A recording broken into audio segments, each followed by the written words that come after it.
The joint resolution is passed. Later, another measure was approved to temporarily fund the Department of Homeland Security, but in none of the measures is there funding for a border wall. And new House Speaker Nancy Pelosi says there won't be. We're not doing a wall. Does anybody have any doubt that we're not doing a wall? The House measures next move to the U.S. Senate, where Leader Mitch McConnell says they will not be considered. The partial federal government shutdown reaching the 2-week mark, Vice President Mike Pence telling Fox's Tucker Carlson it's not from a lack of effort on the administration's part. Ever since the Christmas holiday, the president sent us to Capitol Hill. I met with Senator Schumer not once but twice. We engaged in good faith negotiations. The president and I canceled all of our Christmas vacation plans. We were here in Washington, D.C. Democrats broke off negotiations about a week ago, but the president's made it clear. We're here to make a deal. The president summoning congressional leaders to another meeting at the White House Friday to talk about a possible compromise. 3 young children, including an infant, a 2-year-old and a 5-year-old, have been found murdered in an apartment in Texas City, Texas. That's between Houston and Galveston. A woman in the apartment also found shot in the head, wounded. 27-year-old man, whom police called a person of interest, has now surrendered to them following a brief manhunt. Carnage on a Florida highway, 7 people killed when 2 big trucks and 2 passenger vehicles crashed on I-75 outside of Gainesville and erupted into a huge fireball. Police are investigating those deaths as possible homicides. Big losses on Wall Street, the Dow dropping 660 points on Thursday. This is Fox News.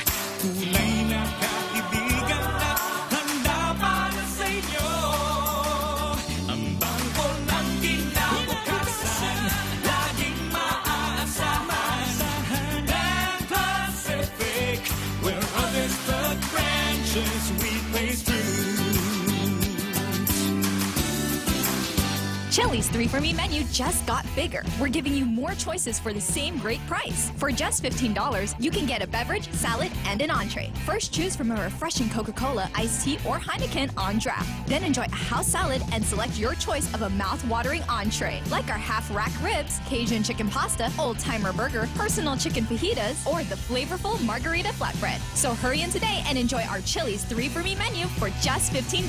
Available for a limited time. Chili's, more life happens here. The LA Unified School District headed to court to try and stop a threatened teachers' strike. The Los Angeles School District is asking a federal judge to block special education teachers from participating in a possible strike next week. The district cited previous court-granted oversight of their disability education program from the early 90s. That was granted in response to a class action lawsuit at the time.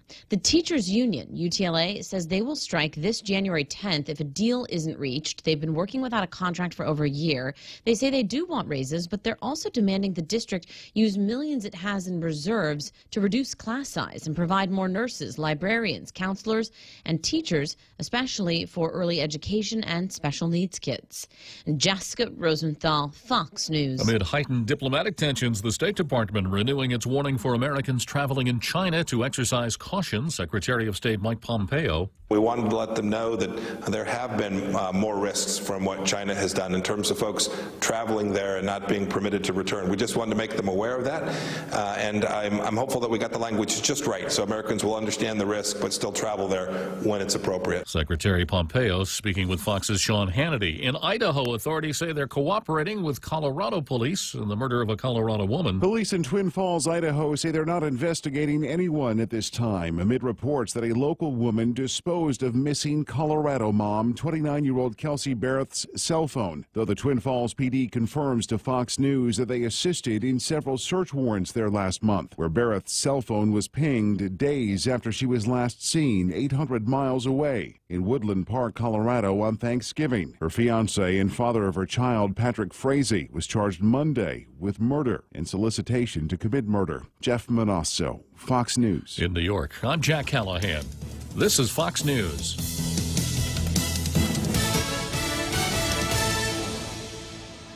It's important to have claims process that works for you. At Guahan Insurance Services, we make things simple and convenient. Same door you walk in to purchase your insurance is the same door you open to file your claim. We can't pretend that the car insurance claims process is fun, but we can promise a hassle-free and speedy recovery without any runarounds. For your home, auto, and business insurance, visit us at the Camacho Landmark Center on Marine Corps Drive in Tamuning. Don't forget to like us on Facebook or give us a call at 475-1162 or text 929-SAVE. That's 929-7283. Welcome to Subway's ad for the new Chipotle cheesesteak sandwich. How would you like it? I would like it to predict my future. My pleasure. I see your future, a delicious moment in the new Chipotle cheesesteak sandwich with steak, jalapeno peppers, and Chipotle Southwest sauce. Wait, I foresee an immense spell that is going to entice you. It's the crunchy bread with sunflower seeds, which provides an enchanting flavor. Don't miss it, and be mindful, the portal of the Chipotle cheesesteak sandwich is open for a limited time only. Subway, make it what you want. Welcome to Tall Tales with Bob Klitzkie, the only show on talk radio where common sense is a lot more common. Phone lines are now open at 888-TALK. That's 888-8255. And now, The Point proudly brings you Tall Tales with Senator Bob Klitzkie. A well-regulated militia being necessary to the security of a free state, the right of the people to keep and bear arms shall not be infringed. Second Amendment, United States Constitution, and we know because the Supreme Court has told us so that because of the Second Amendment, everyone has an individual constitutional right to keep a firearm in his house for protection. And that's how we always start the program here on Tall Tales. It's emblematic of our devotion to the United States, to the provisions of the United States Constitution, and how important we think it is as far as the freedoms that we enjoy under the American flag. And it also reminds us that there are those who would take those freedoms away from us if they could. And we must be ever vigilant, which we are here on Tall Tales. And as our producer here, the real Joe Cruz, is fond of saying, an informed, what is it, real Joe? An informed and active citizenry. Active citizenship is not just a right, it's a duty. It's a duty, yeah. That's the real Joe Cruz's precept that we try to live up to every day. So we go from the Second Amendment to that portion of the program called, you could call it Meet the Press, because sa uso dos na fino gi Tall Tales na English jan tomorrow, we call it Zemi Ikatni, which is my backwards bilingual play on words for Meet the Press. We compare and contrast the editorials of the two daily newspapers. The better of the two oftentimes gets the coveted Blue Star. The lesser of the two sometimes has to bear my scathing criticism and perhaps some marks on the paper that they wouldn't like. So we're going to start out right now with the Pacific Daily News. The headline, the headline of today's editorial is "Community Deserves Resolution to Apparon Case." Archbishop, as you were. While the Vatican is not known for swift action on any matter, the people of Guam deserve a resolution to the case against Archbishop Anthony S. Apparon. We've been watching for years as the accusations against Apparon led to an investigation, a verdict, and an appeal. Although he led the Catholic Church on the island, Apparon's influence extended into civic affairs. The sex abuse scandal has been unsettling for Catholics and non-Catholics alike and has led to broader questions about power and justice in our community. In 2016, 4 people stepped forward saying Apparon had abused altar boys in the 1970s. After several contentious weeks, with Aparon threatening to sue accusers and ordering the faithful to stay away from the group called Concerned Catholics of Guam, the Pope removed the Archbishop, and an investigation was underway. A few months later, after the legislature changed the law to eliminate the statute of limitations for civil cases involving child sex abuse, the Archbishop of the Archdiocese of Agana became the target of lawsuits naming Aparon and other clergy members. Retired Father Louis Broyard admitted to abusing boys while serving on Guam. As time went on, several of the accused clergy members died. The Archdiocese announced it would declare bankruptcy. The church, other plaintiffs, and the accusers drew closer to reaching settlements in the cases. Still, the people of Guam waited for a resolution to the Aparon case. Almost a year ago, in March 2018, the specially appointed Vatican tribunal announced that Aparon was, quote, guilty of certain accusations, close quote, related to the sexual abuse of minors. He was stripped of his office and prohibited from returning to the island, although he appealed the verdict. In August, Pope Francis said he would personally take on the appeal, which he described as complicated but not difficult because the evidence is clear. At the time, he said a recommendation on the appeal could be ready in a month. More than 4 months later, the people of Guam are still waiting for a resolution. In many ways, the church and the community have moved on and started to heal. An end to the Aparon case is needed and overdue.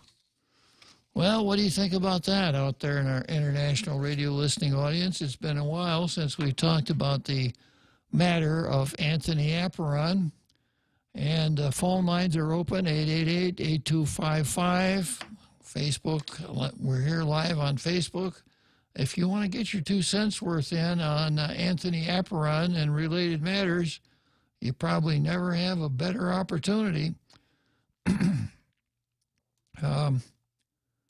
So give us a buzz or post something here on Facebook. I look at the Post editorial, and the Post ran something from Reuters today titled, How to Handle the U.S.-China Trade Talks. It's in the paper if you want to read it. I'm not going to submit it to the Tall Tales think tank foreign policy section for analysis. We have an international scope here, and we do comment on international matters. However, our main focus is local. And when it comes to the editorials of the newspaper, the papers ought to be concentrating on that which is local. We can get international stuff all over the place, but there isn't that much commentary on local matters. Of course, those of us in the Tall Tales Nation know where the best source of local commentary on local legal and social and political matters are, and you're right there at this particular time. But I don't applaud either of the newspapers for running boilerplate from somewhere else. If that's what we're looking for, we can just go online and find an abundance of it. So let's see, I guess Richard Leone wants to chime in on Aparon, and he says, it's incredible that no one said anything during this long period of time. Aparon must be related to the powers that be. I wonder what you mean by this long period of time, Richard. You mean the long period of time that he was the Archbishop, or the long period of time from the time he left the island in 2016 until now, or the long period of time since the tribunal concluded up until now? Maybe you can clarify that.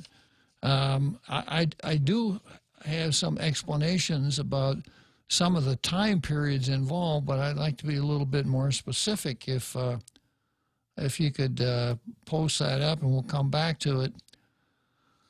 So as far as Zemi Ikotny is concerned today, it's really no contest between the Daily News and the Post. The Daily News, this is a good editorial. It's topical, it's hard-hitting, it's edgy, and it talks about things that people are really interested in. The Post, on the other hand, kind of forfeited the game to the Daily News today. So here's the coveted blue star, and it goes to the Daily News.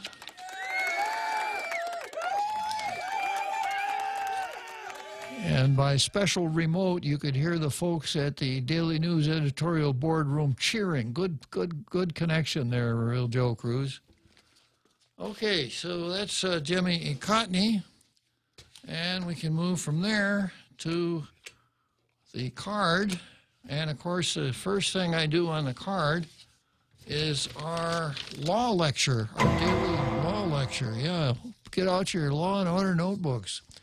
And what we do here, as I inform you every day, we spend a little time talking about Guam law here in the program, national law, the Supreme Court, et cetera. And it would just seem appropriate if there were some educational program to educate our international radio listening audience on the laws of some of the states. Okay, and today we're working on the news, right? The news, like newspapers. Yes. No, New York, New Hampshire, New Jersey, New California, New Texas, yeah. Okay. So yesterday we did New Hampshire and New Jersey. Today it's New Mexico and New York.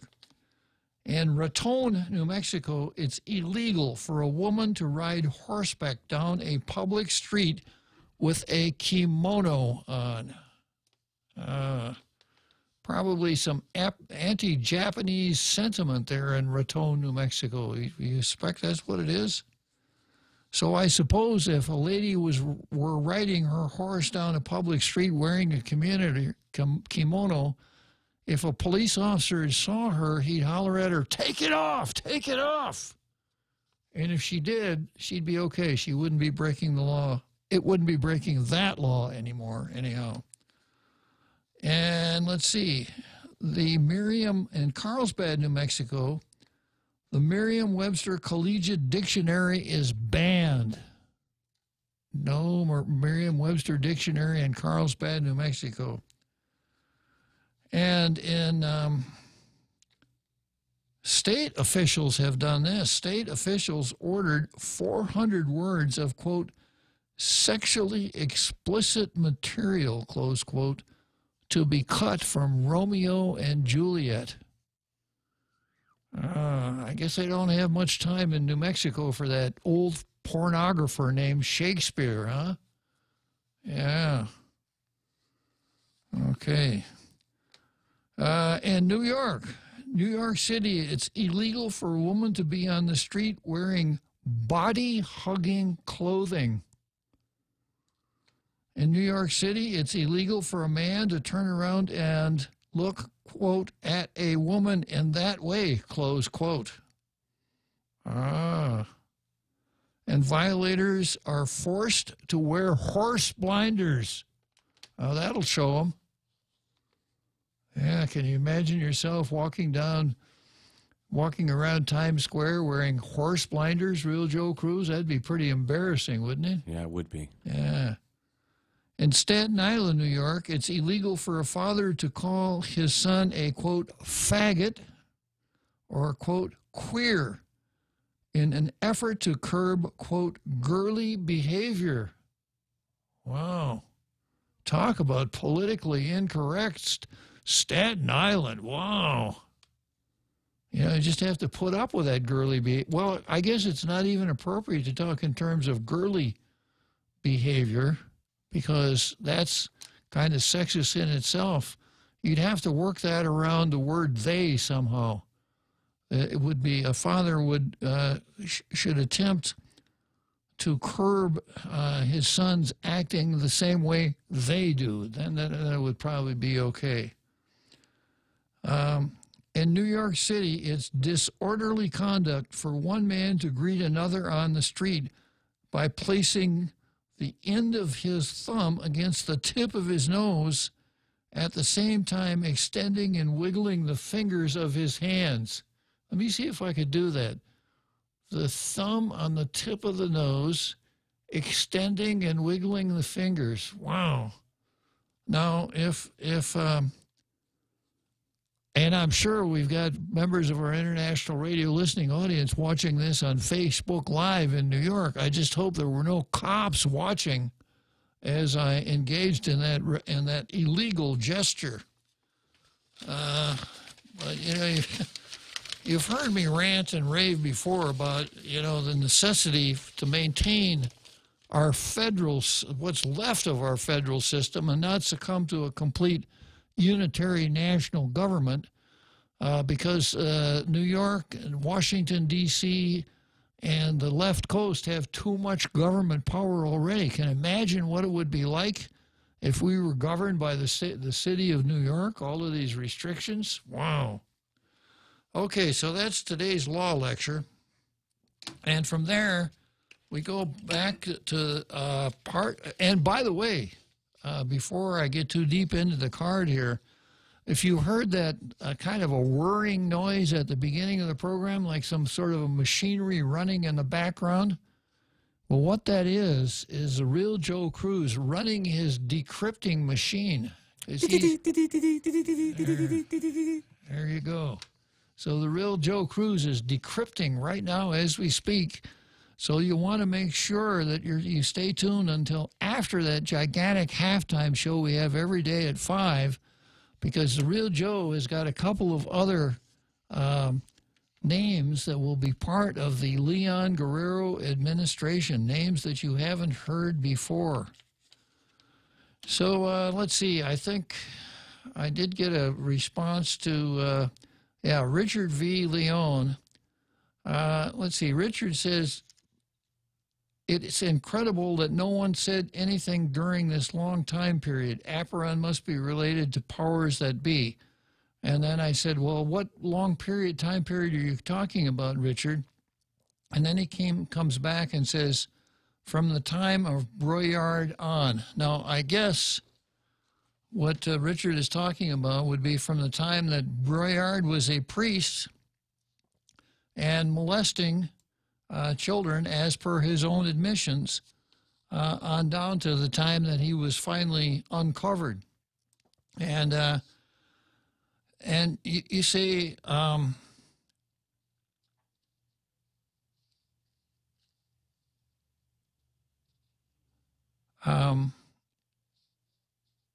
Apparon must be related to the powers that be. Well, Richard, up until very recently, Apparon was the powers that be. He was an extremely powerful person. And I think I touched on that the other day, a statement from B.J. Cruz, that his authority, although not governmental or official, his authority was extreme. And that was one of the reasons that this horrible abuse went on for as long as it did. Second was that there was a great reluctance on the part of anyone to speak out against the church. I wouldn't say there was an implicit gag rule, but that's kind of what it was. And if you followed some of the accounts in the newspaper, you heard things. In fact, just very recently, you heard things like when children would report to their parents what a priest had done to them, the parents would say, "Don't you ever say that about a priest unless you want a good spanking." So there was a kind of an imposed conspiracy of silence for several different reasons, so that no one would come forward and say things that an awful lot of people knew about, until those 4 brave souls came forward in 2016.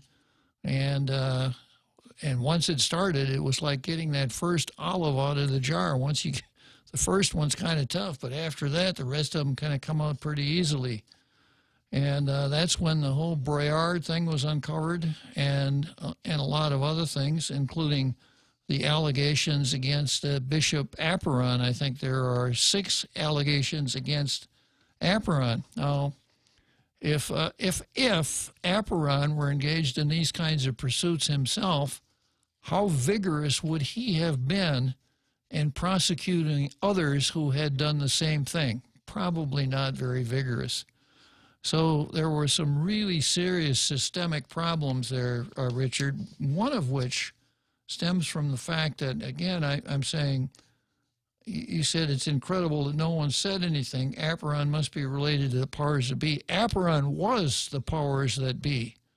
When the bishop, before all of this stuff happened, when the bishop said anything, everybody paid an awful lot of attention to it. Whether it was gambling, abortion, Herman marrying Henry, any of that sort of thing, and the bishop wielded a tremendous amount of authority. Whether that was a good thing or a bad thing, we are now left to decide. But whatever it was, it's over, because whatever authority, whatever moral authority the archbishop had, he squandered almost all of it. And now the current archbishop, Archbishop Burns, is left with what amounts to damage control and cleanup, and an attempt to restore the credibility of the church that it has been so severely diminished. So that's the answer to that. If anybody else wants to talk about this is an important subject, and you can feel free to call or post anytime on the matter of Archbishop Apparon, the church, the scandal, the whole thing, and I'd be glad to talk about that. Let's see, Ishmael Velez has posted something here that I don't quite understand.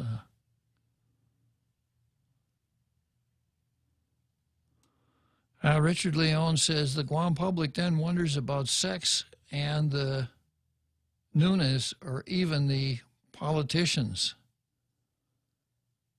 Good question.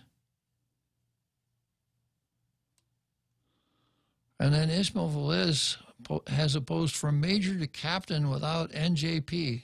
I guess I'm guessing here, Ishmael, but I think you're talking about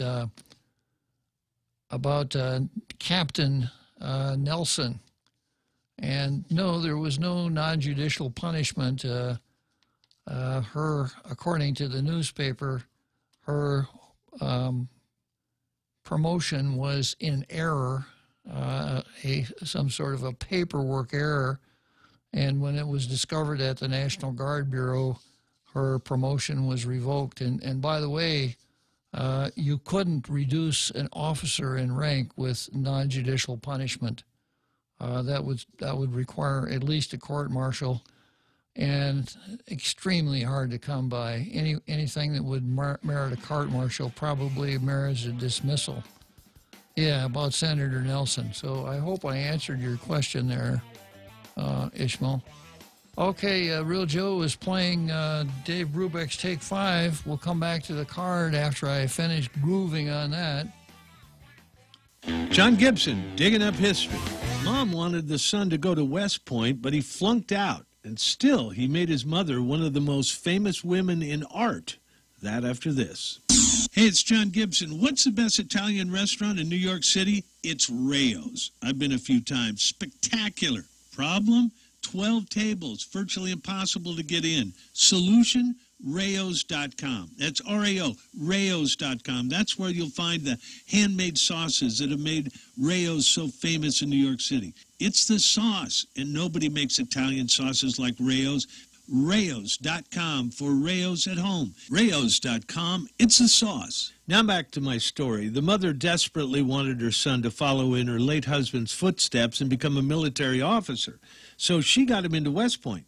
He almost got kicked out, but West Point Colonel Robert E. Lee, yes, that one, took pity and allowed him to stay. But the cadet's problems didn't end. He flunked chemistry on the first question of the final exam. He always said it was the shortest final exam in West Point history, and this time Colonel Lee couldn't save him. But that cadet did something else with his life. He became a painter and made his mother famous, the very one who wanted him in the military. His name was James Whistler, the creator of the classic painting, Whistler's Mother. I'm John Gibson, digging up history. Docomo Pacific is making the Better Together bundle even better. 2 great services plus more. Get unlimited local calls, SMS, and 20 gigs of data, plus unlimited home internet for $109 a month. Sign up today and get free installation and choose between a free Galaxy S8, S8 Plus, or $100 off select devices. Mobile plus online from Docomo Pacific. Better together. Some conditions apply. See store for details. We now return to Tall Tales with Bob Klitzkie, soaring over the confusion with his superpowers of truth. Call 888-TALK. That's 888-8255. The next item on the card's been here for a few days. It's Leon Guerrero versus the Tall Tales political intel line, and it started out with my comparing the accuracy of the Tall Tales political intel line against the Leon Guerrero administration's appointments. And as one might have expected, the Tall Tales political intel line was almost 100% correct, reminding me that we've got a couple of items coming up today on that TTPIL after the big halftime show at 5 o'clock. So you're going to want to make sure you stay tuned so you get that information before anybody else gets it, right hot off the Tall Tales political intel line. Are you going to have that decrypted, Real Joe Cruz? I should, sir. Yeah, I think you should. Yeah, I really do. Yeah, okay, good. So we got a raft of new appointments, and I will go through and comment and evaluate a little bit here. We start out with Chelsea Munya Brecht, nominated to lead the Department of Agriculture. Well, actually, she's not. She's going to be the Director of Agriculture. I can't say that the name Chelsea Munya Brecht is a household word, but the Director of Agriculture, we have a member of the Tall Tales Nation who is an important employee at the Department of Agriculture, Tom Poole, and I suspect he is watching this pick very carefully. The duties of the Director of Agriculture are kind of amorphous. Of course, the territorial veterinarian is under her supervision. The conservation officers, a group of law enforcement types, are under the Director of Agriculture. Once upon a time, you younger folks don't remind us, but the Department of Agriculture used to have fields out in the Harmon Field area. They used to raise crops. They used to raise cattle. They used to do all kinds of stuff like that. They don't do that anymore. I think they get some federal funds, but I really don't have too much to say about Chelsea Munya Brecht, except to comment on the word Munya. It appears that this administration could be the Leon Guerrero Munya administration. Speaker Tina Rose Munya Barnes, Dominic Munya at the port, Chelsea Munya Brecht at Agriculture. And let's see, Superior Court of Guam Chief Probation Officer Melanie Brennan will be the Director of Youth Affairs. Well, it's also apparently the Brennan administration, because we have a Brennan at Youth Affairs and we have a Brennan at DEPCOR. It's an interesting combination. Okay, so I'm going to just stop here for a second. I got Kellis on the line. Afternoon, Kellis. Good afternoon. I just had a thought. I think I've talked about it before, but with this passage of this law, I'm just saying a hypothetical here. Let's say, for example, that 50-something years ago, or at least in my mind, 50 years ago, there was a janitor at Payless, who was 50 years old, and he accosted me, but I was so embarrassed I didn't tell anyone. Mm-hmm. So now here I am, 15 years old, and I can sit there, and this guy died 40-something years ago. Yes. Say I can pay less. They got lots of money, and say, hey, 50 years ago you had an employee. As long as I just find the right name, you know what I'm saying? Mm-hmm. And I sit there and say, this guy abused me 50 years ago. I didn't tell anyone. Didn't tell my mom. Didn't tell my priest. Didn't tell my wife or anyone. I'd like $5 million. How successful do you think you'll be? I think I'll be pretty good convincing. I can cry. As long as, I can prove that guy existed and, at the place I said he was, and it's my word against his. Well, I'm getting that. In order for you to recover against Payless, you'd need to be able to prove more than the fact that the gentleman worked there. Why? I mean, Payless should have known that if they had employees that worked in that area that had access to children, that they should be more aware of what their work situation or what their conduct, et cetera, was. And if I can, and it's like I said, it's my word against his. Well, it's considerably more for example, what I'm saying is some of these people that are being accused, they are some of the priests that are being accused are dead. Yes. Yeah. And it's the person that is accusing them against the dead priest. Yeah, I see where you're going, and I see the point that you're trying to make, but let me clarify a little bit, Kellis, okay? As far as get your Law and Order notebook out here for a moment, and that is what you're talking about with respect to the priest, or the Payless janitor. The fact that a person has died doesn't stop you from bringing a suit against his estate, but once his estate has been administered, there's nothing left to sue. So then, how can these people? I'm getting there. Kellis. Okay. Okay. Okay. Now, with respect to Payless or the archdiocese in this case, what you're talking about is vicarious liability, and in order to make a case for vicarious liability, the elements are a lot more complicated than saying this guy did something bad and he was your employee. You would have to be able to prove either negligent employment, negligent screening, negligent supervision, negligent failure to warn, etc. And all of those burdens are on you. And the fact that all of these things happened so long ago would make it an extremely heavy burden for you to heft, so to speak. So your chances of recovering against Payless on the janitor matter that you hypothesize, I would think, are somewhere between slim and none, because it's not your word against his. It's your burden of proof, and against almost nothing on the part of the defendant, because the defendant doesn't have to prove anything. The burden would be on you as the plaintiff.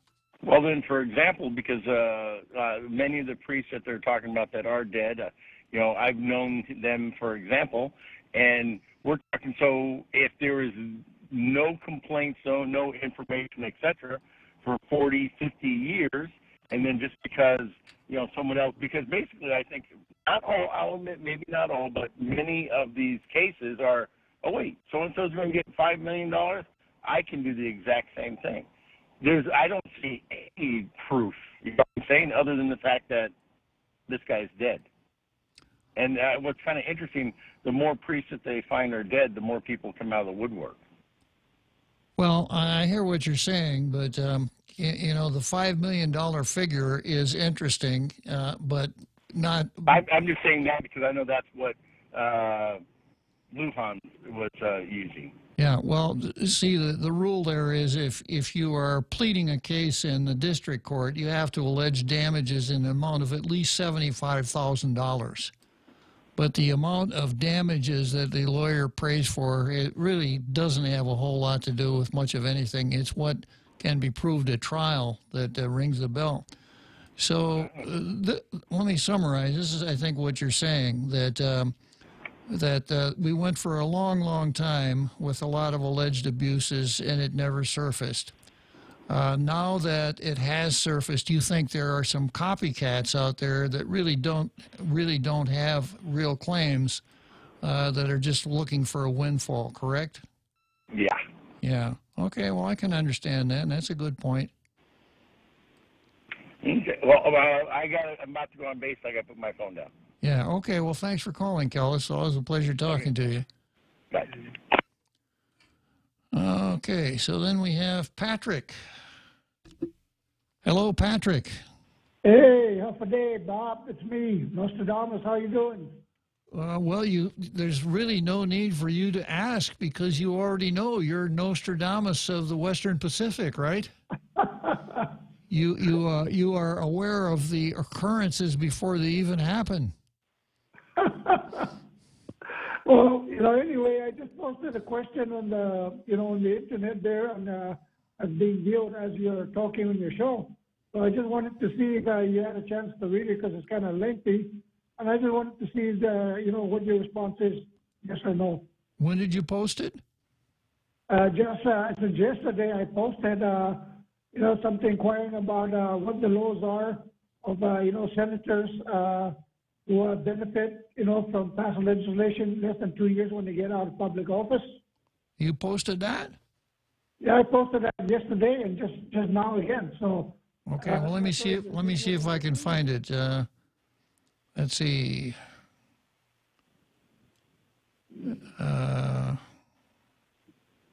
It was right below Richard V. Leon Guerrero. Yeah, I don't see it, Patrick. Can you just tell me what it is, what your question is, and I'll take a crack at it? Yeah, was that when candidate or Governor-elect Leon Guerrero was serving at the legislature? She last served in the 28th Guam legislature in 2005, and you should be familiar with that because that was also the last time that you served the people of Guam as a senator. Yeah. So the following year, in July 2006, was the opening ceremony for the School of Business and Public Administration that was also named in memory of her parents. So my question is Governor-elect Lou Guerrero in violation of benefiting from past legislation? Because that building was named after her parents? Yes, 2 years after she got out of public office. Yeah, she also voted in favor of Public Law 26-48 when she was with the 26th Guam legislature. And that public law said what? That public law has to do with taking funding from the Guam Territorial Highway Fund, $750,000 every year, to pay for the financing of the School of Business Public Administration. Yeah. In which it's somewhat a partnership because she's paying half of that, but is that a violation on her part of benefiting from past legislation less than 2 years after she got out of public office? I would say no, Patrick. The fact that she voted on legislation that resulted in the building of a building that was ultimately named after her parents, too tenuous, too remote. But that was less than 2 years after she got out of public office. Well, even if it was the day after she got out of public office, my ruling here, where's my gavel, Real Joe Cruz? My ruling is that it's too remote, too tenuous. Oh, okay. Okay. I'll accept that answer for now and do more research. Okay. And again, being the Nostradamus of the Western Pacific, I'm surprised that... well, anyhow, thanks for calling, Patrick. It's always a pleasure to talk to you. Okay, thanks, Bob. You take care and have a great weekend. Thank you. The Nostradamus of the Marianas. Yeah, okay. So I was going through some of these pics here. The director of Agriculture. And We've got a passel of Brennans in the new administration. We've got one at the commercial port, one at DYA, and one at DEPCOR. Just talking about DYA for a moment. DYA actually is almost like two different agencies. At the Department of Youth Affairs, there's a section called the Youth Correctional Facility. And the Youth Correctional Facility has cells and bars and turnkeys and stuff like that. And juveniles who have committed an act that would be a crime if they were adults wind up in the Youth Correctional Facility. Then in addition to that, there are also people at the Department of Youth Affairs who are what are called status offenders. Chronic truants, beyond controls, runaways, things like that, that have not committed what would be criminal activities if they were adults. So that's quite a mix to put in a single department. And Melanie Brennan, both of the Brennans were probation officers, and I would have to say I'm kind of scratching my head to see what kind of a fit it would be for a probation officer to take over a custodial facility, because in order to be placed on probation, a person must have been convicted of a crime and then sentenced to probation instead of incarceration. So people on probation are people who are not in jail, are not in prison. If they screw up and violate their probation, they could find themselves in jail or in prison. But we'll just have to watch and see how this unfolds. I wish these two well, because these are really hard jobs, and they are really important jobs. And talk about thankless jobs. Nobody cares much about DEPCOR until something bad happens, until there's an escape or a riot or a suicide or something like that. Then all eyes are on DEPCOR. Other than that, nobody much cares. Okay, then we've got at the Director of Labor, we've got David Del Isola, who has been there before. And it seems to me that David Del Isola is some form of an artist and may have run CAHA at one time. I know he's been Director of Labor in the past. And he's back at the Department of Labor. He is the Director of Labor, and Jerry Tovis is the Deputy Director of Labor. I don't know anything at all about Jerry Tovis. And then for Chamorro Affairs, the Department of Chamorro Affairs, which is something I think the legislature needs to take a long, hard look at. Wow, already, huh? Okay, I'm going to take a short break here, and then we'll take this down to the big halftime show, and then the real Joe Cruz will unveil his decrypting, and we'll do a little more analysis of the new appointees. Insurance doesn't have to be another budget buster. Nambo Insurance has reasons for you to celebrate this new year. With Nambo Insurance Bundle Up Plan, you can save big. Bundle up your home, auto, or motorcycle insurance and save up to 50% off. Start off this new year with great savings from Nambo. Hurry and visit our 2 locations in ITC Building in Tumanin and our new Nambo Building in Hagåtña. Call us at 477-9754 or visit us at nambo.com. From our Nambo familia to yours, we wish you all a happy new year. There's a reason every day a Guam homeowner is getting a solar system installed by Micronesia Renewable Energy. It's because MRE is the most trusted name in solar. With more solar energy solutions than any other solar company on island, homeowners have a choice to go solar for zero money down or take the path to ownership. Whichever way, it keeps our skies blue and your pockets green. And with the most experienced solar technicians and an energy production guarantee, there are no worries. Call 632-2613 for a free consultation. MRE, the smarter choice.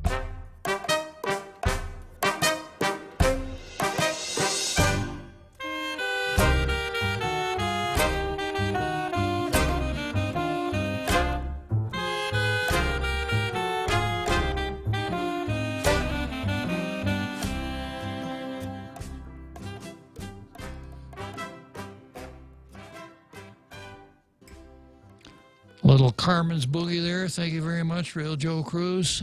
So we got about 10 minutes here until that big halftime show that you've all been looking forward to. You know, the marching bands, the cheerleaders, the drill teams, the synchronized card sections up in the stands, the sword swallowers, the fire eaters, the jugglers. It's quite a show. And then at the end of the show, of course, that barrage of cannon fire, which will, if you're kind of dozing off, it'll wake you up. Wakes me up every day. So let's see. We've got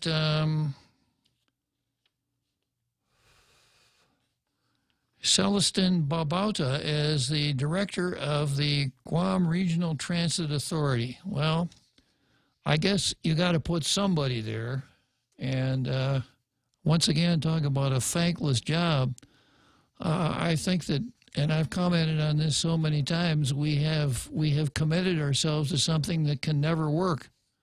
Our Carl came up with a good analysis saying that, you know, if you only got 160,000 people, the economies of scale will not allow you to do everything that you may want to do. Maybe we don't have enough people here to have a real public transportation system. My own analysis was that we've got all different kinds of bus companies running here, the tourist buses, the military liberty buses, the school buses, etc. And a person who ran a real transit authority could perhaps combine all of that rolling stock into a single system, maybe with some franchises and some licenses and things like that, so that we could have a real transit system. If we did, then we could serve the people that are the only customers right now, and probably not even charge them. But the economics of trying to run a system based, the market for which is people who have no other choice but to ride your bus because they don't have any money, it just isn't going to work.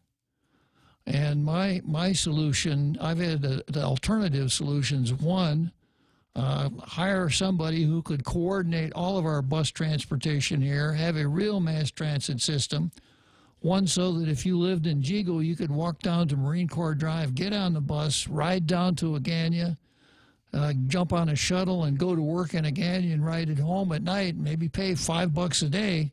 If I could have done that during my working time at Agana, I'd have done it. I'd have saved money. And I would have picked up at least an hour's worth of productivity every day, because if I'm riding on a bus, I can read. When I'm driving a car, I can't read. The only thing I can do is, it's kind of productive, is listen to the radio. And it's really great now that we got the point on the air and we got some real radio to listen to. But if we had a real bus system, people would pay real money to ride it, and if that were the case, then for those who are economically challenged, we could let them ride for nothing, and we'd be farther ahead. That's one of my solutions. The other is, if we can't do that, then we should sell all the buses and get rid of most of the administrative staff and come up with a system for issuing ID cards to worthy people, and reimburse those people for cab fare when they take a taxi to dialysis or go shopping or whatever it is that they want to do. I think it would be cheaper for us to reimburse cab fare than to run this gigantic department that's not serving anybody very well. Well, anyhow, that's what Celestin Babauta is stepping into. Celestin Babauta is an Air Force retiree. Used to work at GCC once upon a time, former Board of Education member, so we'll see what he can do with that job. Going again back to Youth Affairs, the Deputy Director of Youth Affairs is Crescinda Uggan, who is the current Deputy Director. Now, I think that's the third holdover that we've run across so far. We've got Mike, as you were, Lester Carlson, and the guy that burned us a couple of times. What's his name? The one that burned us? Oh, Mr. Byrne. Mr. Byrne, yeah. Yeah. Our own Bernie Sanders, right? Our own Sanders equivalent, right? Mr. Byrne. And So we've got Crescinda Uggan. You always wonder how a person is able to stay over from one administration to the next. And again, you can hypothesize. Perhaps the person is so good at what he or she does that the new administration says, talent's not easy to find. We found some here. We're going to keep it. Even if that person was part of the old administration, doesn't matter. So maybe our friend Troy can shed some light on this question. What do you think, Troy? Hey, Bob. I'm sorry. I just came out from the ITC building. It's about public funding. Well, remember, it was Thanksgiving night when I came out with a thing that said it was a spreadsheet, and I gave an estimation of how much each governor's office employee would be withdrawing from their annual leave lump sum that I surmised they'd be able to take out at the end of the Calvo administration. Well, today at 5 p.m. is the end of the Calvo administration, because 8 a.m. or whatever the inauguration is on Monday is the beginning of the Lulian Guerrero administration. And I just came from the ITC building to pick up a FOIA thing from the AG's office, and I completely forgot that today was their last day, and I just saw a whole bunch of my ex-coworkers congregating at the Treasurer of Guam window with happy faces. So I thought they'd be thousandaires today with their paychecks or their annual leave lump sums. I wanted to report that. What I surmised was probably is true, because they're probably picking up their annual leave lump sum checks right now. Yeah. Just, taxpayer money being blown.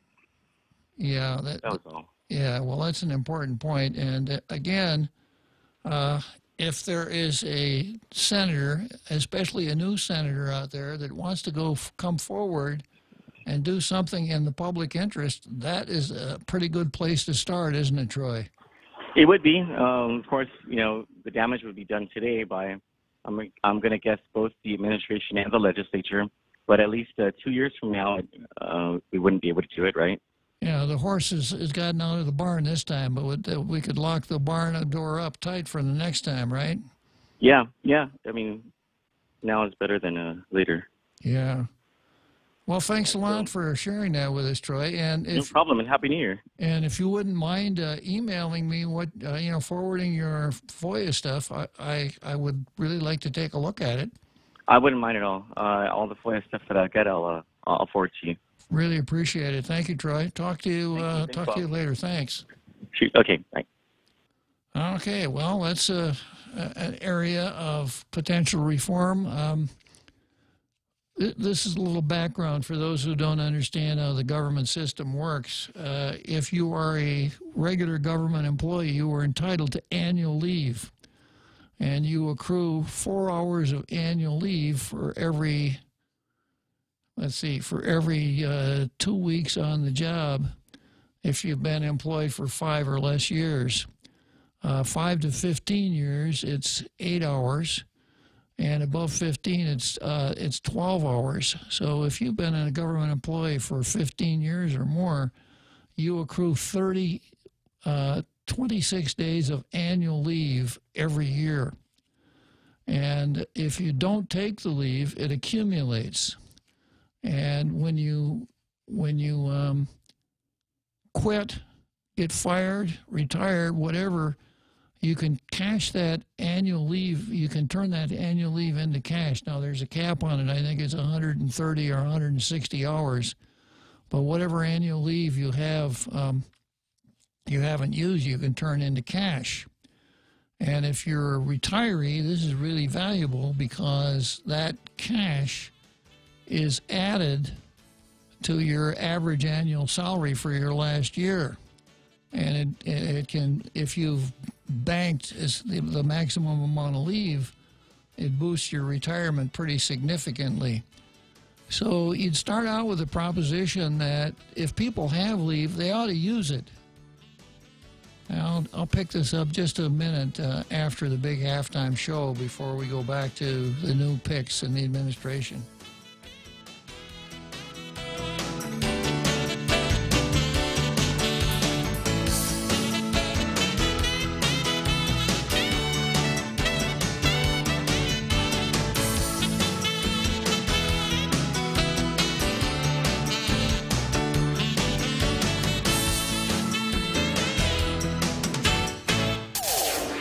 point is KUSG, Hagåtña, Guam, 93.3 FM and 104.3 HD3. Bipartisanship. For a few minutes, I'm Jack Callahan, Fox News. Hours after Nancy Pelosi was elected Speaker of the House on Thursday, President Trump turned up in the White House press room offering congratulations. Hopefully we're going to have a lot of things that we can get done together, and I think it's actually going to work out. I think it'll be a little bit different than a lot of people are thinking. So I congratulate Nancy. Tremendous, tremendous achievement. But not long after, the Democrats now in the House majority passed spending bills to try and end the partial government shutdown, but without money for a border wall. The wall, in my view, is an immorality. It is, again, a waste of money. Speaker Pelosi and other congressional leaders scheduled to meet with the president at the White House again on Friday. Vice President Mike Pence telling Fox's Tucker Carlson he hopes they can find common ground. There's a lot of people talking about a lot of different ideas. You know, frankly, the better part of a year ago, the president expressed a willingness to deal with the issue of dreamers in a compassionate way. For people who were brought here as children through no fault of their own. He's discussed that. It's being talked about. But the vice president reiterated what the president has said. There'll be no agreement without money for a wall on the border. Florida's Highway Patrol says I-75 southbound near Gainesville will remain closed until morning as they clean up from a fiery crash that left 7 people dead. 2 big trucks, a van, and a car incinerated. We're early in this investigation, and again, where our priority is going to be is to make next of kin as quickly as possible, gather the information, the evidence that's out there, sift through a lot of debris. Lieutenant Patrick Reardon of the Florida Highway Patrol says they have not yet determined a cause for that wreck.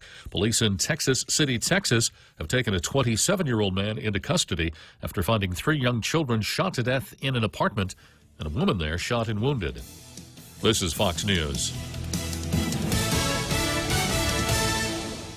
Introducing Exchanged, Guam's first online and mobile remittance to the Philippines. Exchanged is the easiest and fastest way to send money to your family and friends anywhere in the Philippines. Download the Exchanged app or visit their website, exchange.me. Sign up, remit, and get a chance to win a trip for 2 to Manila. Deluxe accommodations at the Belmont Hotel at Resorts World Manila. So sign up and remit now at Exchanged. Promo ends March 2nd, 2019. Conditions apply. Also avail of Exchange dollar to remit promo. Visit exchange.me for details.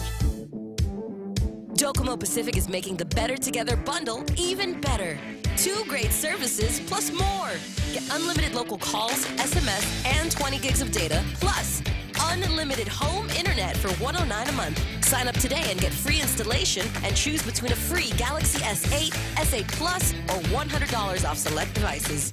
Mobile plus online from Docomo Pacific. Better together. Some conditions apply. See store for details.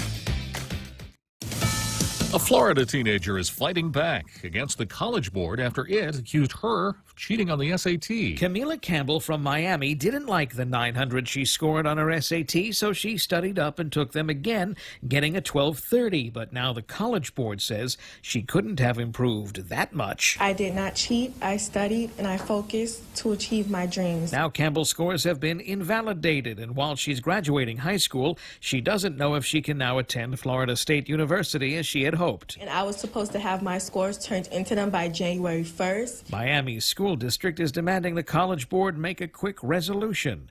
In Miami, Eben Brown, Fox News. Secretary of State Mike Pompeo telling Fox's Tucker Carlson he's hopeful for another summit meeting between President Trump and North Korean leader Kim Jong-un this year. I don't want to tell you exactly what our negotiating strategy is, but suffice it to say, I think we have set the conditions where we can make real progress when Chairman Kim and President Trump meet and take down the threat to the United States and to the world. Meanwhile, the State Department says it's renewing a travel advisory warning China may prevent Americans from leaving that country. In Ohio, terror charges have been filed against a couple accused of plotting a mass murder. Vincent Armstrong and his girlfriend, Elizabeth Lacron, were charged last month with planning to carry out the attack at a local bar.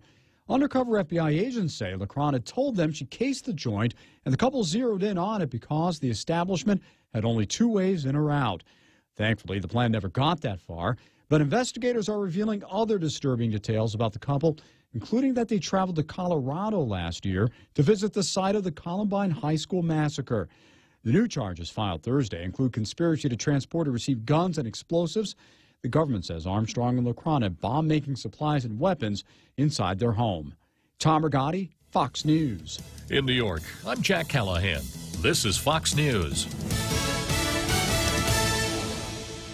Insurance doesn't have to be another budget buster. Namble Insurance has reasons for you to celebrate this new year. With Namble Insurance Bundle Up Plan, you can save big. Bundle up your home, auto, or motorcycle insurance and save up to 50% off. Start off this new year with great savings from Namble. Hurry and visit our 2 locations in ITC Building in Tumalin and our new Namble Building in Hagåtña. Call us at 477-9754 or visit us at namble.com. From our Namble familia to yours, we wish you all a happy new year. Welcome to Subway's ad for the new Chipotle cheesesteak sandwich. How would you like it? I would like it to predict my future. My pleasure. I see. Your future, a delicious moment in the new Chipotle cheesesteak sandwich with steak, jalapeno peppers, and Chipotle Southwest sauce. Wait, I foresee an imminent spell that is going to entice you. It's the crunchy bread with sunflower seeds, which provides an enchanting flavor. Don't miss it, and be mindful. The portal of the Chipotle cheesesteak sandwich is open for a limited time only. Subway, make it what you want.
Yeah, once again, a great halftime show.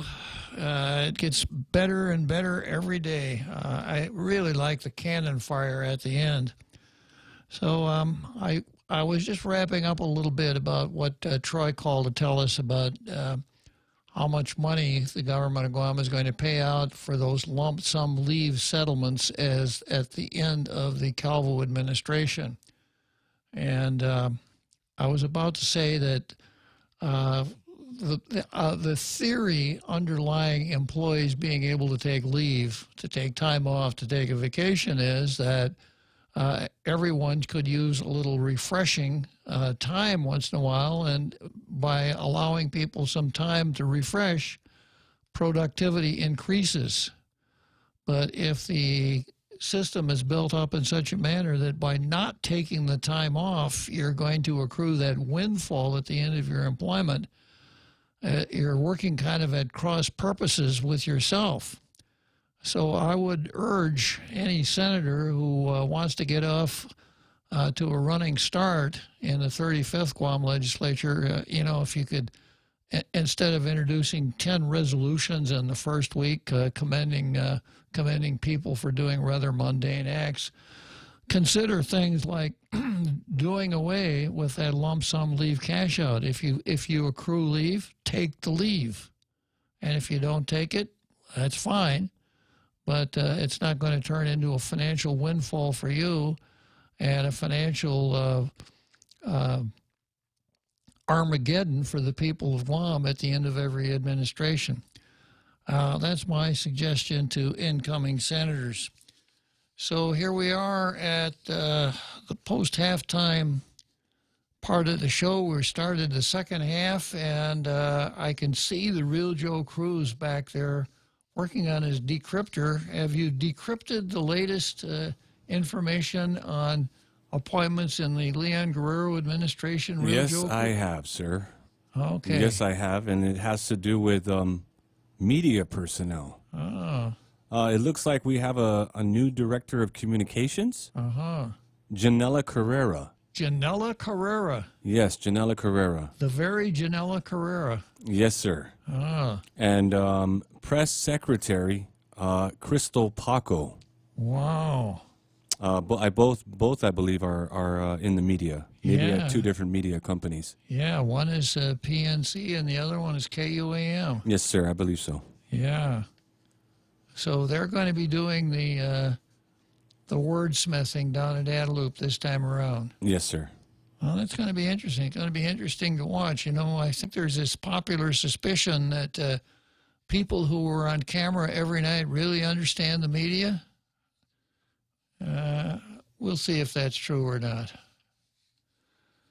Okay, well, thank you, Real Joe Cruz. You're welcome, sir. And make sure you leave that line open, because I suspect there will be some other political intel that will be coming over in the next few days. Will do, sir. Even after all of the appointments have been made, there probably will continue a continuing flow of political intel. So I stopped with Crescinda Uggan, who was the current deputy director of current deputy director of youth affairs. She's going to continue on speculating. Is it because she's so good at what she does? Because it's so hard to find someone to do the job? Or is there some other reason involved? I believe it was Andrew Jackson who kind of invented government employment after he was finally elected president and said, "To the victor go the spoils." And that's where we got the term spoil system. Richard Ibanez, director of Parks and, director of Parks and Rec, with a deputy director, Victor Villagomez. And it's interesting that the Leon Guerrero administration is not skipping a beat on deputy directors. It looks like every department's going to have a deputy director, even though the Democrat legislature, the 34th Guam legislature, said we don't want any deputy directors. Now the incoming Democrat administration says, oh, yes, we do. So what will be the reaction of the Democrat legislature in the 35th to this obvious dissing of those who served in the 34th with respect to deputy directors? Interesting point. And at the National Guard, we've got Rod Leon Guerrero, who continues on as the Adjutant General of the Guam National Guard, and the concomitant position of Director of Military Affairs. That will be our fourth holdover. Fred Berdallo is the Director of Veterans Affairs. Well, that's, I don't think people quite realize how technical that job is, Director of Veterans Affairs, because what it amounts to is this. There is a national government department called the Veterans Administration. And the Veterans Administration exists primarily to provide various kinds of payments to people who have served in the armed forces, and to provide various kinds of medical care to people who have served in the armed forces. And the system that underlies the providing of benefits and medical care is extremely complicated. It takes a battery of Philadelphia lawyers to work through the regulations. So in order to assist veterans, most counties in the states have a county veterans service office, which is a locally funded undertaking staffed by a local person who understands the ins and outs of the regs of the Veterans Administration, so that when a veteran comes in and wants to avail himself of any of this assistance, someone at that county office can help him. Now, there is a procedure where folks like these guys at the county offices can be certified by the Veterans Administration. And if you're not certified, they really don't want to hear from you. If you're a lawyer, they'll deal with you, but you can't charge a veteran for procuring these benefits for him. And it's pretty hard to get a lawyer to work for nothing. Some people will tell you it's pretty hard to get a lawyer to work even if you pay them. But so that means that the veterans, the first avenue of assistance would be a county veterans service officer, or in our case, our local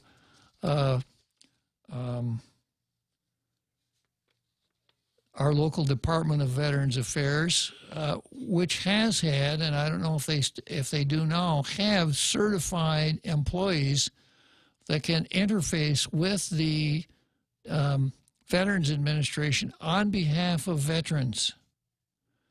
The only other people that can do this are members of 5 different veterans organizations like the American Legion, Veterans of Foreign Wars, etc., who are eligible to have certified officers in their ranks to help veterans. I don't think we have any of those now. We have had in the past, but I don't think we have any right now. So for the average veteran, his ability to obtain assistance from the department, from the Veterans Administration, will depend in a large part on the service that he is able to obtain from our Department of Veterans Affairs. Now, with all due respect to Fred is a veteran, Fred's a Marine, but I suspect that when it comes to the technical knowledge necessary to perfect these applications for veterans benefits, he's probably less than a whiz on those. So it's going to be his task to make sure that that office is up to speed on those certified employees to help veterans. And once again, I wish him all the best. It's an important job. Alice Tyron, president of Guam Housing Corporation. Of course, we all know Alice Tyron, the former chairman of the Election Commission. Perhaps going back to what Andrew Jackson said. Angela Camacho, housing manager at Guam Housing Corporation. The functional equivalent of a deputy director at GHC. And then at Chamorro Affairs, Anne Marie Arceo. And again, I think the whole Chamorro Affairs bureaucracy needs to be really looked at long and hard. The Department of Chamorro Affairs runs the market down at the Paseo, some programs, a lot of diverse undertakings, the museum, and I think the suspicion is done gen untung fino tomorrow no senior nai untogi president nai Department of Chamorro Affairs untung fino tomorrow. I think it's a lot more complicated than that. I think it takes a skilled manager to keep all of those balls bouncing in coordination one with the other. So we'll have to see how Anne Marie Arceo is able to accomplish that.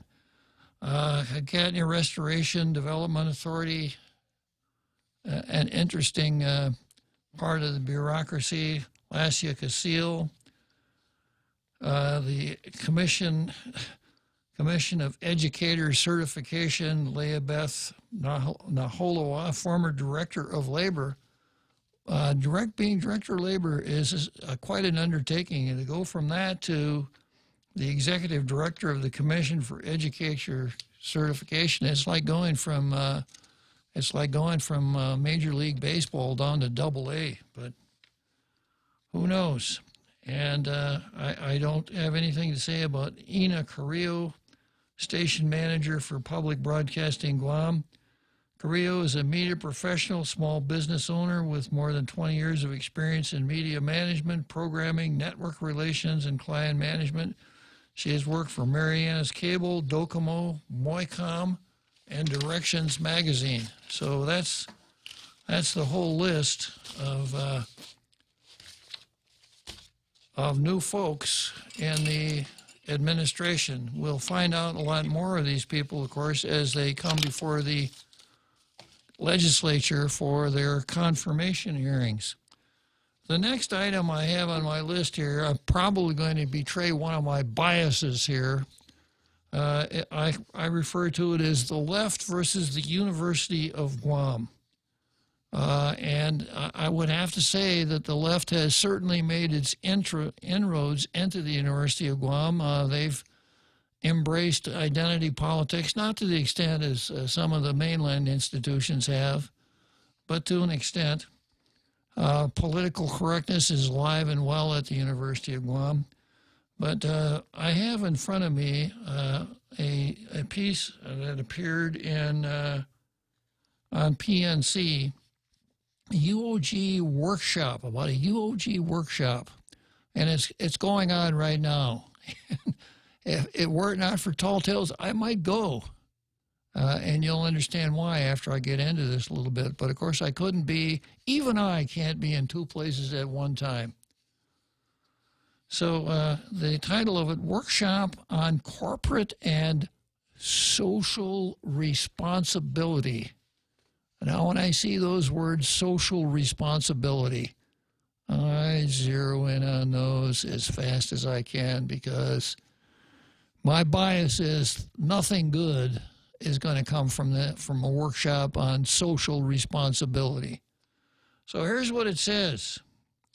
The business landscape is fast changing in today's hyper-transparent world, with social activism reaching its peak.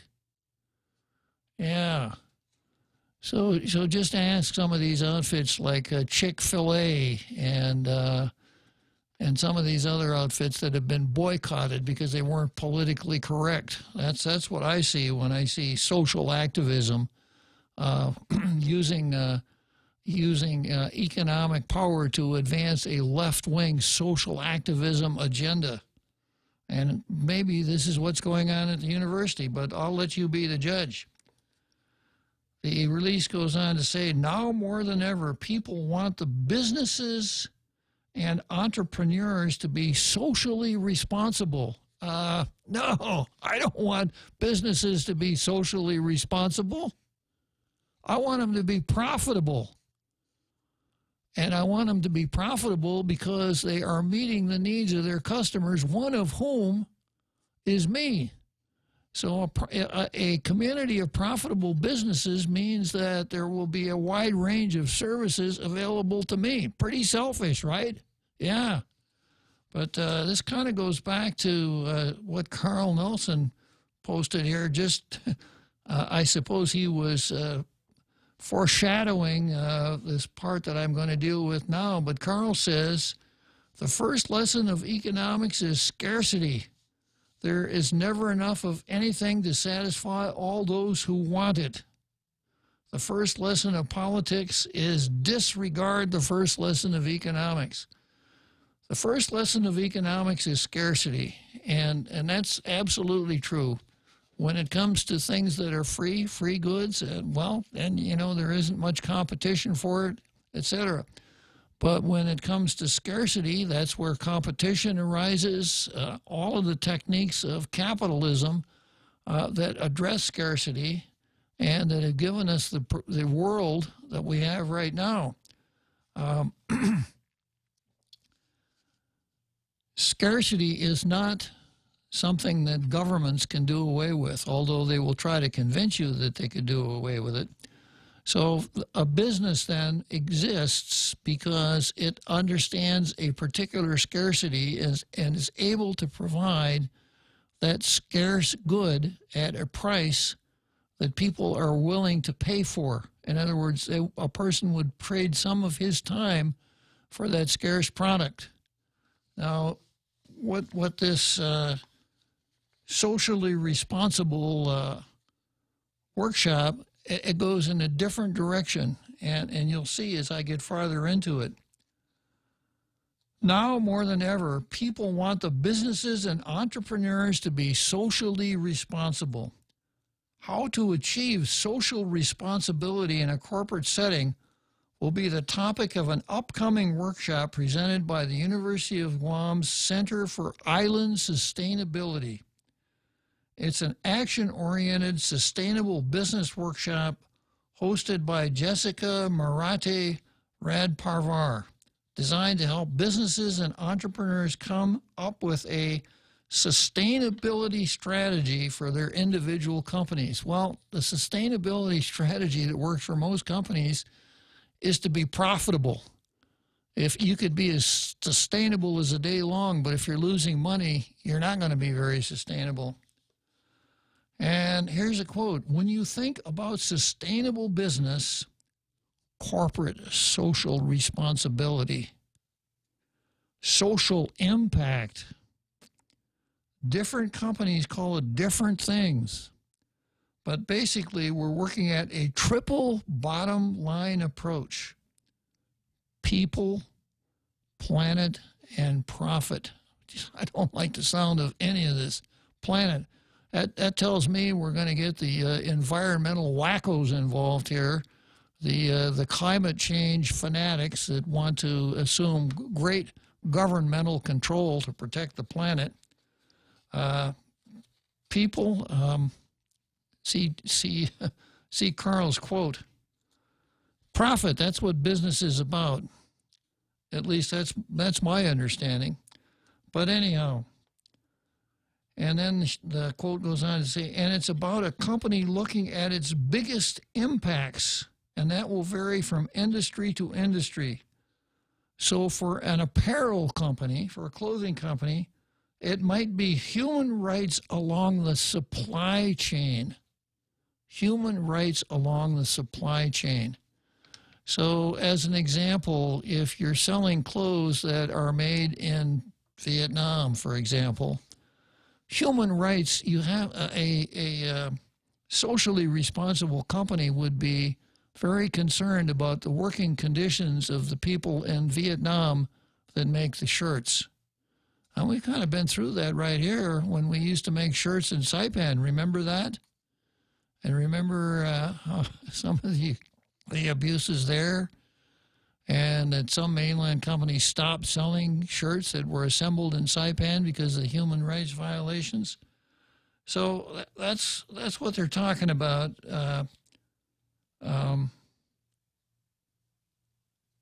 Human rights along the supply chain.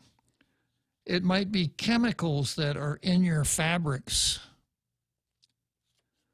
It might even be how you're marketing. Now, here's a real key one. It might even be how you're marketing. Whether you're using a diverse range of models. So if you're selling clothing and you're using models, you know, human beings, handsome men, dare I say this, pretty women? Whoa. That's a mouthful, huh? Yeah, I mean, that's what, if you see a model, if you see a picture of a model in a newspaper or TV or whatever, they're ordinarily attractive people. So, yeah, here a corporate social responsibility means you have to make sure that you're using a diverse range of models. So, you know, the title here, How to Build Sustainability into Your Business, could just as well read, How to Build Political Correctness into Your Business. And these are things that, yeah, well, I'm going to come back to this after I stretch for a minute at the 7th inning stretch. It's important to have claims process that works for you. At Guahan Insurance Services, we make things simple and convenient. Same door you walk in to purchase your insurance is the same door you open to file your claim. We can't pretend that the car insurance claims process is fun, but we can promise a hassle-free and speedy recovery without any runarounds. For your home, auto, and business insurance, visit us at the Camacho Landmark Center on Marine Corps Drive in Tamuning. Don't forget to like us on Facebook or give us a call at 475-1162 or text 929-SAVE. That's 929-7283. Security Title is honored to sponsor Ray Gibson on The Point. In 2019, we resolved to continue our mission of protecting and ensuring the land and homes of our beautiful island. Additionally, we resolved to maintain our vital connection to our families and our community. Protehi Itinotmo, protect your land. When it comes to your family land, remember to call the professionals at Security Title, just like you call Ray Gibson in the morning.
So here we are, seventh inning stretch, Wrigley Field, center field bleachers, hard hit ball down the right field foul line.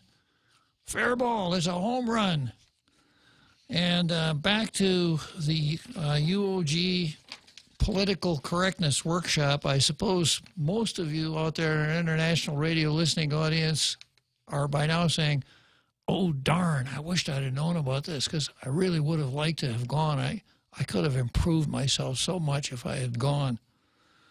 And then it wraps up. So really it's a little hard to try to, maybe I should have had Joe Cruz decrypt it for me, but in an era of hypersensitivity, that's a huge reputational risk. Like a bad day on Twitter. A bad day on Twitter. People, like with picket signs outside of the stores, and you see we're in this area of hyper-transparency, where like anytime a company does something that like some group doesn't like there's a big backlash on Twitter and elsewhere. So it's becoming even more of a reputational risk for companies not to make sure they have their ducks in a row. Now, I think their ducks all quack the same way. PC, PC, PC. So this is really interesting, and unless I'm misinterpreting, the UOG is holding a workshop teaching businesses, especially new businesses, how you can be politically correct and, you know, really make nice with these outfits, the social justice warriors, so they don't turn up in front of your business with picket signs, and so they don't say bad things about you on Twitter. And if you can make a profit while you're doing that, that's okay too, but it's not really the most important thing. That's the way I read this thing. But as I said in the beginning, I'm exposing some of my biases here. Okay, the next item on the card is Zemi Ikotny versus the other Meet the Press. And I have a piece here from Newsmax, and it's about that program, that NBC program on TV that calls itself Meet the Press. I guess they probably don't speak enough Chamorro at NBC to come up with a really clever name for their program. So they're stuck with Meet the Press, right, Real Joe Cruz? Yes, sir. It's probably the best they could do. And here's the headline for this article. It kind of goes along with the UOG PC workshop. NBC's Chuck Todd, climate change deniers not welcome on Meet the Press. If you're a climate change denier, man, that's about as un-PC as you could get. Unabashedly focusing on a single topic and a single side of it, NBC's Meet the Press. I wonder if there's a copyright violation there. If we'd have some basis for making them use some other term, maybe Meet Chuck Todd or something like that.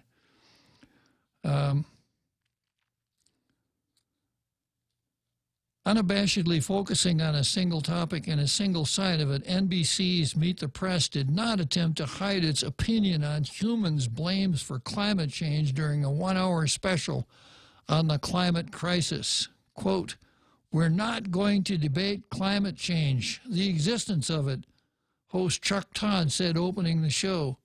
"The Earth is getting hotter and human activity is a major cause, period." Yeah. Well, it's good that they, on their Meet the Press, they really encourage open and complete discourse. Todd did not have time during the hour show for those who are rebuked as, quote, climate deniers, presenting just the favorite media narrative in the climate change debate. Also, Todd's show... and I guess I had to confess here, I'm a climate denier myself.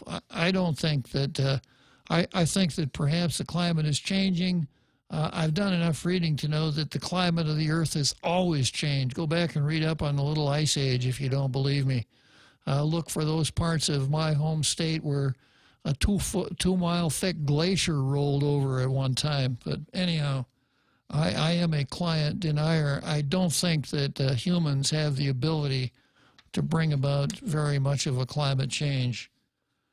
So Todd did not have time during the show for those who are rebuked as, quote, climate deniers, presenting just the favored media narrative in climate change debate. Also, Todd's show celebrated its rejection of scientific reality.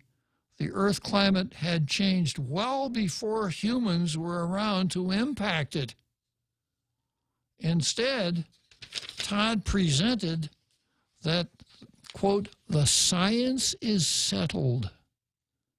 Quote, we're not going to give time to climate deniers, Todd added in the open. The science is settled even if political opinion is not. Todd also presented, we're not going to confuse weather with climate. A heat wave is no more evidence climate change exists than a blizzard means that it doesn't. That came seconds after the show opened with news clips of weather events with droughts and wildfires juxtaposition to reports of heavy rains, hurricanes, and flooding.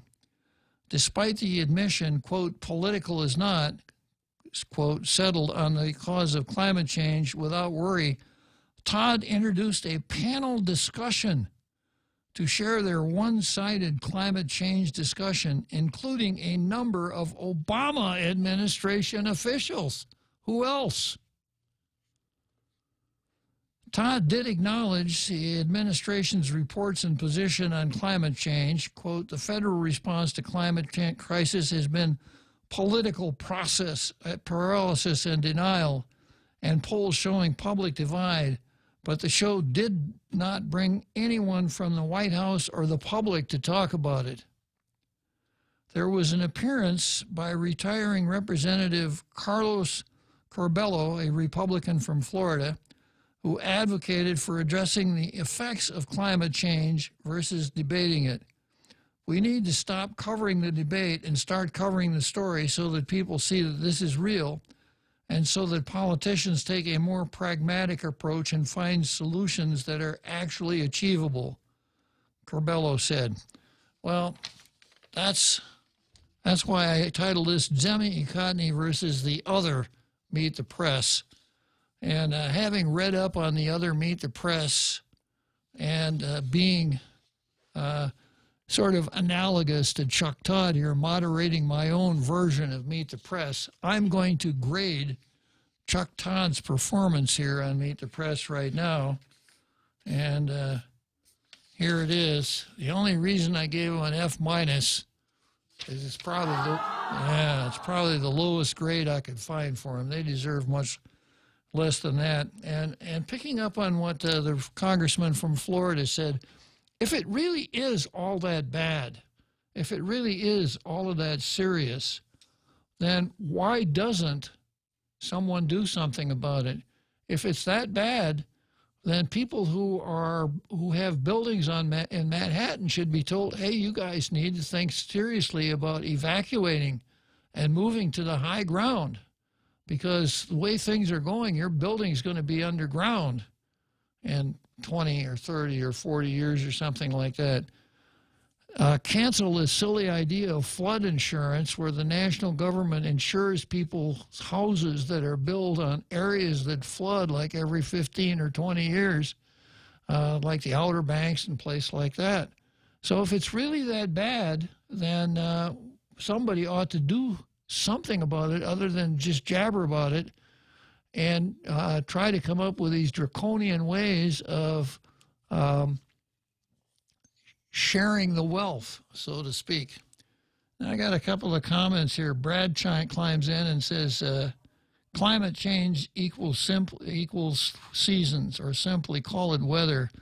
Pierre Turine says, Todd's made his whole career based on his unilateral points. Okay.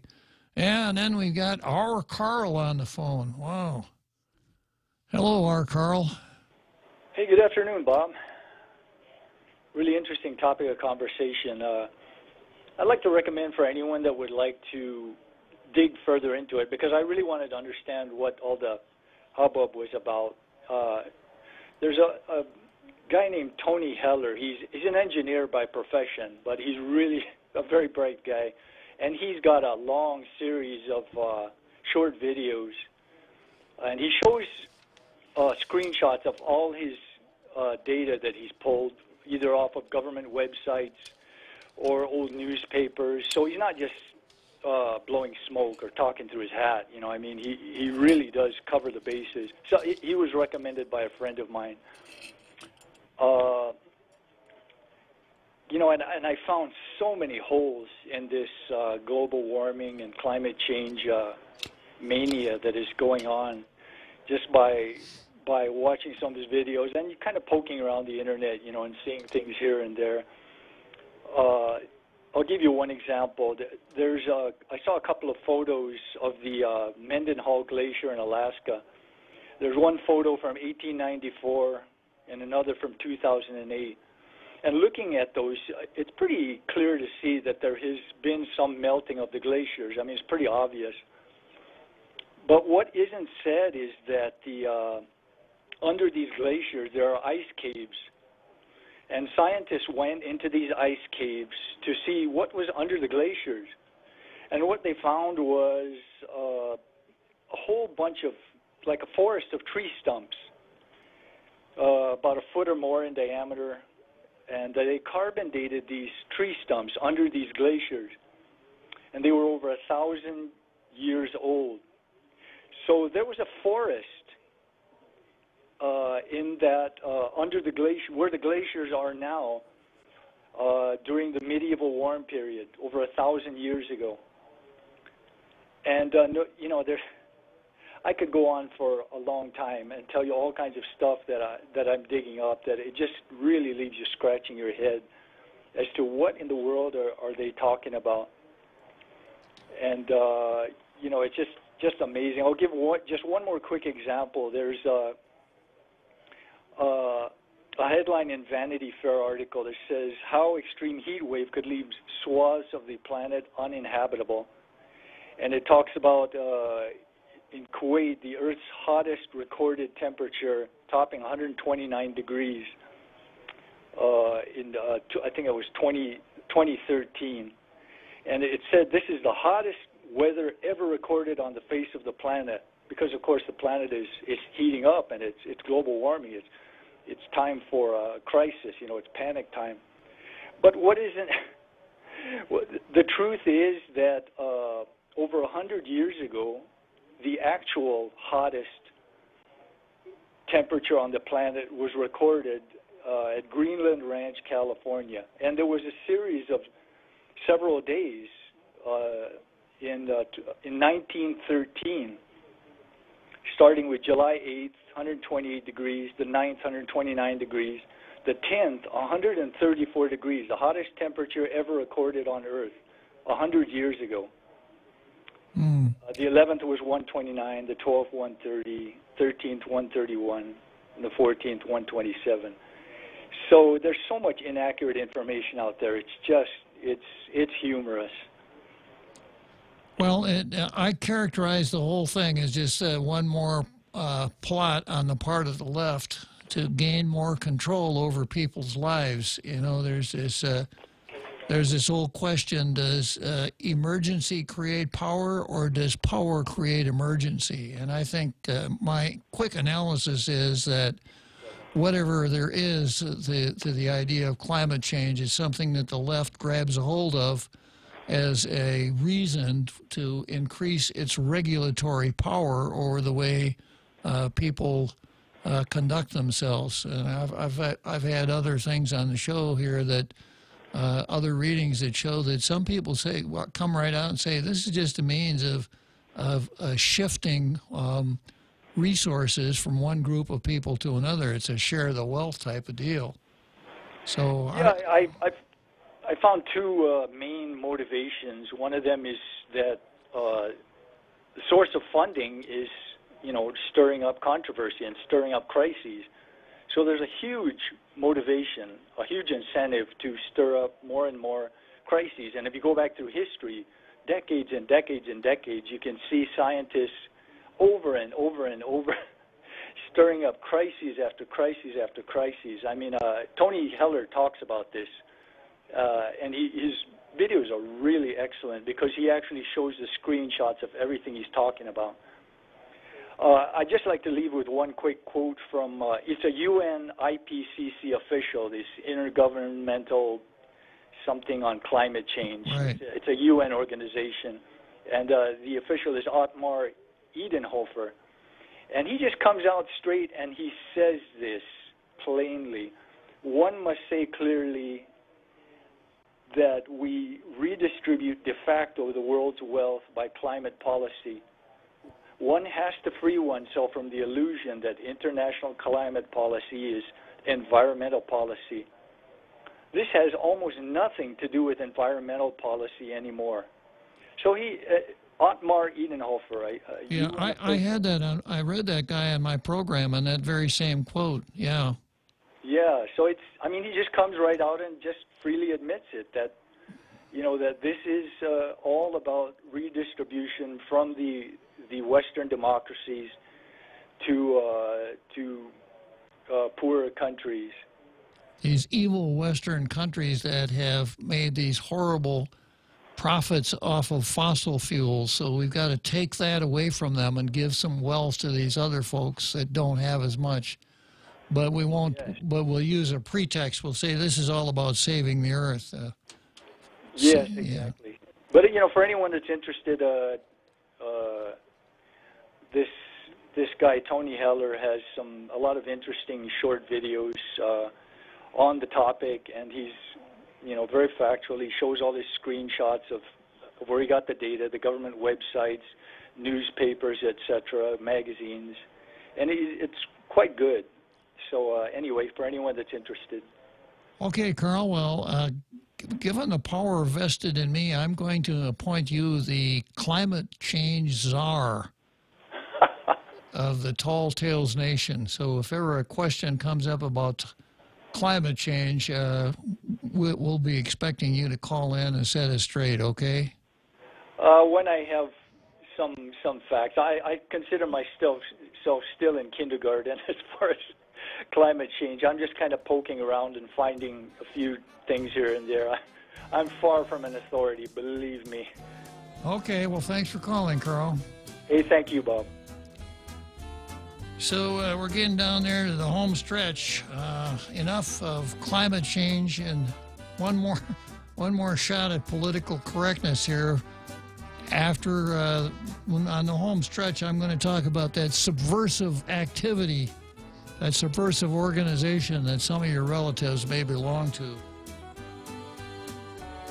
Are you not getting paid what you're worth? Or not reaching your full potential at your job? If you're pioneering, adventurous, competitive, love talking to people, and want to earn $100,000 per year, sell cars on U.S. military bases with Military Auto Source. Start on Guam, stay on Guam, or move to Japan or Korea. To see if you qualify, visit MASEastasiarecruiting.com. Military Auto Source, helping you reach your full potential.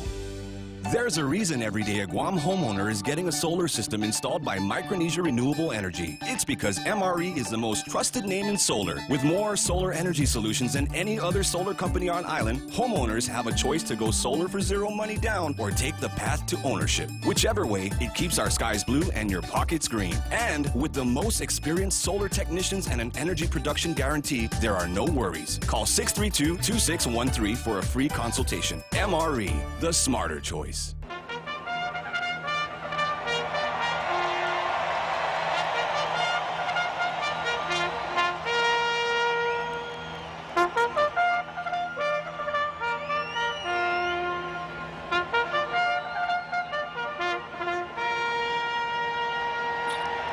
So here we are, heading down the home stretch on Tall Tales, January 4. And I mentioned this before, our old friend Maisie Hirono, who made such an impression on me, during the Kavanaugh confirmation hearings when asked if she believed Brett Kavanaugh's testimony. She said, I've examined some of his writing and some of his work, and how can I believe someone who doesn't support a woman's reproductive health? That's how Mazie distinguished herself. And now Kamala Harris, who is cut from the same kind of cloth as Mazie Hirono, are reported here at the confirmation of Judge Amy Coney Barrett, her confirmation hearing. I'm sorry, it's not Amy Coney Barrett. It's a different judge. It's a guy named Brian Broisher, who was nominated to serve as a federal judge. And I'm going to read some of the questions that Mazie and Kamala ask the nominee. In a set of written questions to the nominee to the U.S. District Court for the District of Nebraska, Hirono and Harris zeroed in on Broisher's affiliation with, now here's the name of that subversive organization, the Knights of Columbus. So if your uncle or your brother or your dad is a member of the Knights of Columbus, you should be listening very carefully here and look up the addresses of Harris and Hirono, because you may want to be in touch with them. Hirono and Harris zeroed in on Broisher's affiliation with the Knights of Columbus. Harris' questions began by noting that Broisher has been a member of, quote, an all-male society comprised primarily of Catholic men. Boy, that's pretty hard to recover. Isn't it true,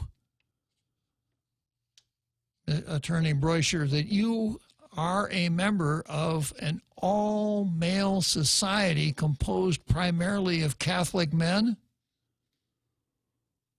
Wow. And then, of course, I can't overlook this. Mazie and Kamala obviously got caught up on their own trap here, because she's saying an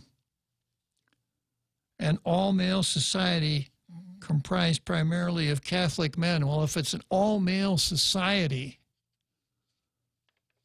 wouldn't it necessarily mean Catholic men? Well, I guess not necessarily, right?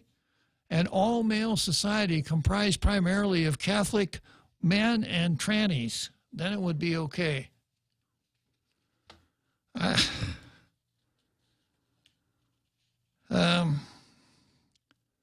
She then asked a number of leading questions, including, were you aware that the Knights of Columbus opposed a woman's right to choose when you joined that organization?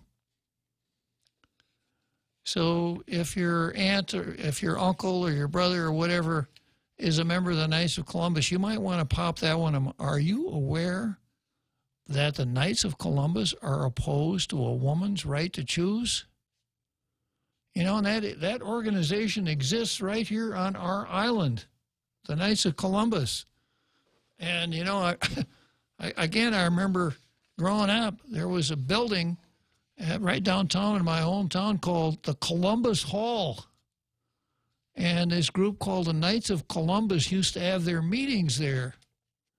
The cops never busted them or anything else. Anyway.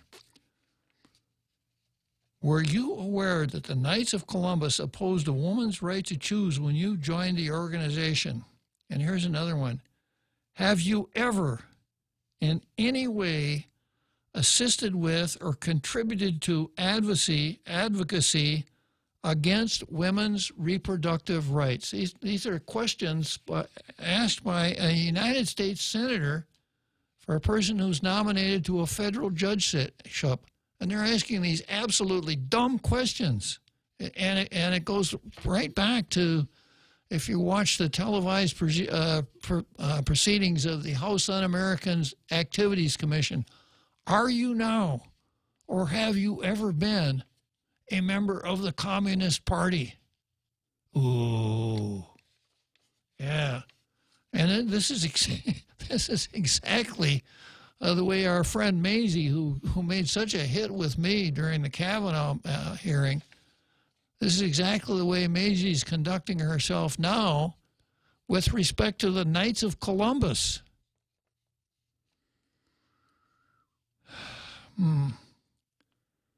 And were you aware that the Knights of Columbus opposed marriage equality when you joined that organization?